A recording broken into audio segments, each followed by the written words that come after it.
বাঁচার ইচ্ছে তো আমাদের প্রত্যেকেরই আছে, কিন্তু আপনি কি জানেন আমাদের ভারতবর্ষে এমন একটি হোটেল আছে যেখানে মানুষ আসে শুধুই মৃত্যুর জন্য? একদম ঠিক শুনেছেন, বারাণসী। পবিত্র গঙ্গার তীরে অবস্থিত এক প্রাচীন শহর। হিন্দু ধর্ম অনুসারে এখানে মৃত্যু মানে স্বর্গের পথে যাত্রা। মানুষ মুক্তি লাভের জন্য পবিত্র নগরী কাশীতে তাদের জীবনের শেষ দিনগুলি কাটাতে আসে।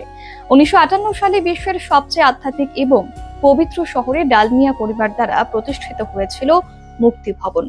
আজ অব্দি এখানে 14,000-এরও বেশি মানুষের মৃত্যু হয়েছে পরিত্রাণের মাধ্যমে। এখানে মাত্র 10টি কক্ষ রয়েছে। এখানে আসেন বৃদ্ধ, গুরুতর অসুস্থ মানুষ যাদের বিশ্বাস বারাণসীতে শেষ নিঃশ্বাস ত্যাগ করলে তারা স্বর্গে যাবেন। এই হোটেলে একদিনের জন্য ভাড়া দিতে হয় মাত্র 20 থেকে 30 টাকা, কিন্তু শর্ত একটাই, যদি 15 দিনের মধ্যে মৃত্যু না হয় তবে এই জায়গাটি ছেড়ে দিতে হবে। এখানে কেউ শোক করেন না, বরং বিশ্বাস করেন মৃত্যু মানেই নতুন জীবনের সূচনা। বারাণসী শুধু একটি শহর নয়, এটি এক বিশ্বাস, এক অন্তিম যাত্রার দরজা। যদিও বা এই বিষয়টি নিয়ে একটা মুভিও রিলিজ করা হয়েছিল।